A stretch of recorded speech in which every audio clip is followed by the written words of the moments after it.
So ಜಾತ್ರೆ ಎಲ್ಲ ಮುಗಿಸ್ಕೊಂಡು ಸಂಜೆ ಟೈಮ್ ನೋಡೋಣ ಅಂತ ಬಂದಿದ್ದೀವಿ. ನೋಡಿ ಸ್ನೇಹಿತರೆ ಎಷ್ಟು ಜನ ಇದ್ದಾರೆ ಅಂದರೆ ವೆಹಿಕಲ್ಸ್ಗಳು ಓಡಾಡೋಕ್ಕೂ ಜಾಗ ಇಲ್ಲ, ಜನಗಳು ಓಡಾಡೋಕ್ಕೂ ಜಾಗ ಇಲ್ಲ. ಅಷ್ಟೊಂದು ತುಂಬ ಜನ ಇದ್ದಾರೆ ಮಾತ್ರ. ಈ ವರ್ಷ ಎಷ್ಟು ಜನ ಇದ್ರೇನೋ ಗೊತ್ತಿಲ್ಲ. ನೋಡಿ ಈ ಸೈಡಿಂದ ಮುಂದೆ ನಾವು ಹೋಗೋಕ್ಕಾಗಿದೆ. ಸೊ ಇದು ಪರಶುರಾಮನ ಒಂದು ವಿಗ್ರಹ ಸುಮ್ಮನೆ ಕೆತ್ತಿದ್ದಾರೆ. ಸೊ ಆಕೃತಿ ಎಲ್ಲ ಮಕ್ಕಳನ್ನೆಲ್ಲ ಕರ್ಕೊಬಂದು, ಇದು ಆ್ಯಕ್ಚುಲಿ ಮಕ್ಕಳೆಲ್ಲ ನೋಡೇ ಇರಲಿಲ್ಲ ಇದು. ಸೊ ಇದೇ ಫಸ್ಟ್ ನಾವು ದಾರಿ ಇರಲಿಲ್ಲ ಈ ಕಡೆಯಿಂದ ಬಂದಲ್ಲ. ಸೊ ಅದರಿಂದ ನೋಡೋಂಗೆ ಆಯಿತು ಇವತ್ತು. ಸೊ ನೋಡಿ ಪರಶುರಾಮ ಇಲ್ಲೇನು ವನವಾಸಕ್ಕೆ ಬರ್ತಾರಲ್ಲ ಆ ಟೈಮಲ್ಲಿ ಶಿವಲಿಂಗನ ಅವರೇ ಪತ್ತೆ ಹಚ್ಚಿದ್ದಂತೆ.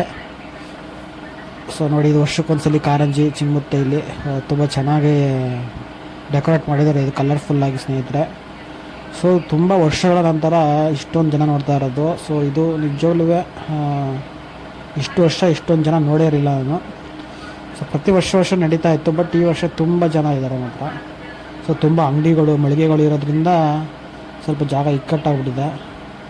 ಸೊ ಅದೊಂದು ಬಿಟ್ಟರೆ ಎಲ್ಲ ಸೂಪರಾಗಿದೆ ಮಾತ್ರ. ಸೊ ನಿಮಗೆ ಮೇಲ್ಗಡೆಯಿಂದನೂ ಅಷ್ಟೇ ತುಂಬ ಜನ ಓಡಾಡೋಕ್ಕೂ ಜಾಗ ಇಲ್ಲ, ತೇರ ಥರ ಇಲ್ಲ. ಸೊ ಜನ ಇವತ್ತೆಲ್ಲ ಇಲ್ಲೇ ಇರ್ತಾರೆ ಆಲ್ಟು. ಸೊ ನಾಳಿದ್ದು ಏನು ತೆಪ್ಪ ಇದೆಯಲ್ಲ, ಸೊ ಅದಕ್ಕೋಸ್ಕರ ಜನ ಇಲ್ಲೇ ಇದ್ದು ಆಲ್ಟು ಹೋಗ್ತಾರೆ. ಸೊ ಆ್ಯಕ್ಚುಲಿ ಇವರೆಲ್ಲ ಲೋಕಲ್ ಜನ ಅನಿಸುತ್ತೆ. ಆದರೂ ಇಷ್ಟೊಂದು ಜನ ಇದ್ದಾರೆ ನಮ್ಮೂರಲ್ಲಿ ಅನ್ನೋದೇ ಒಂದು ಅನುಮಾನ. ಯಾಕೆಂದರೆ ಸುತ್ತಮುತ್ತ ಹಳ್ಳಿಗಳಿಂದೆಲ್ಲ ಬಂದಿರ್ತಾರೆ. ಸೊ ನೋಡ್ತಾ ಇದ್ರಲ್ಲ ಇಲ್ಲಿ ಎಷ್ಟು ಜನ ಇದ್ದಾರೆ ಅಂತ. ಸೊ ಇಲ್ಲಿ ಪರವಾಗಿಲ್ಲ, ಅಲ್ಲಿ ಮೇನ್ ದೇವಸ್ಥಾನ ಹತ್ರ ನಮ್ಮ ಹತ್ರ ನಿಂತ್ಕೊಳ್ಳೋಕ್ಕೂ ಆಗಲ್ಲ, ಓಡಾಡೋಕ್ಕೂ ಆಗಲ್ಲ, ಅಷ್ಟೊಂದು ಜನ ಇದ್ದಾರೆ. ಸೊ ನೋಡಿ ಇಲ್ಲಿ ಎಷ್ಟು ಚೆನ್ನಾಗಿ ಮಾಡಿದ್ದಾರೆ ಇದು. ಸೊ ಇದು ಯಾವಾಗಲೂ ವರ್ಷಕ್ಕೊಂದ್ಸಲಿ ಏನೋ ಮಾಡ್ತಾರೆ. ಸುಮ್ಮನೆ ಹಾಗೆ ಹೊಳೆ ಹತ್ರ ಬಂದಿದ್ದೀವಿ. ಸೊ ನೋಡಿ ಎಷ್ಟು ಪ್ರಶಾಂತವಾಗಿದೆ ನೀರು, ಇಷ್ಟೊತ್ತಿನಲ್ಲಿ ಕೂಲಾಗಿ ಇದೆ. ಈ ಕಡೆ ಬಂದರೆ ಮಾತ್ರ ಈ ಬಿಸಿಲಲ್ಲಿ ಫುಲ್ಲು ನೀರು ಡ್ರೈ ಆಗಿಬಿಟ್ಟಿದೆ. ಸೊ ನೋಡಿ ಎಲ್ಲ ನೆಲ ಎಲ್ಲ ಕಾಣ್ತಾ ಇದೆ. ಸೊ ಅಲ್ಲೇನು ಕಾಣ್ತಾ ಇದೆ ಅದು 16 ಕಾಲು ಮಂಟಪ. ಅದಕ್ಕೆ ನೋಡಿ ಹೆಂಗೆ ಇದು ಮಾಡಿದ್ದಾರೆ. ನಾಳೆ ತೆಪ್ಪ ಇದೆಯಲ್ಲ, ಸೊ ಅದಕ್ಕೋಸ್ಕರ ಸ್ವಲ್ಪ ನೀರು ಬಿಡ್ತಾ ಇದ್ದಾರೆ. ನೀರೇ ಇಲ್ಲ, ಎಲ್ಲಿಂದ ಬಿಡ್ತಾರೆ ನೋಡಿ.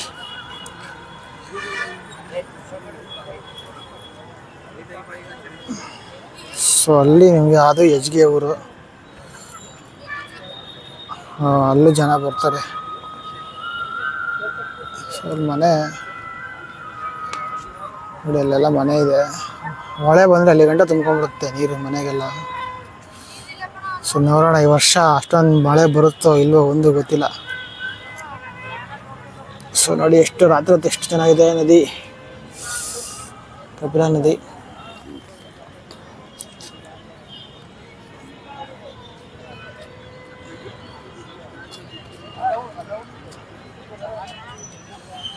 ನೀರು ಒಂದ್ಸಲ ಬಂದ್ಬಿಟ್ರೆ ನಮಗೆ ನೀಟಾಗಿ ಎಲ್ಲ ಕೊಚ್ಕೊಂಡು ಹೋಗ್ಬಿಡುತ್ತೆ. ಕಸ ಗಿಸ ಎಲ್ಲ ಕೊಚ್ಕೊಂಡೋಗಿ ಸಮುದ್ರಕ್ಕೆ ಸೇರ್ಕೊಂಡ್ಬಿಡುತ್ತೆ.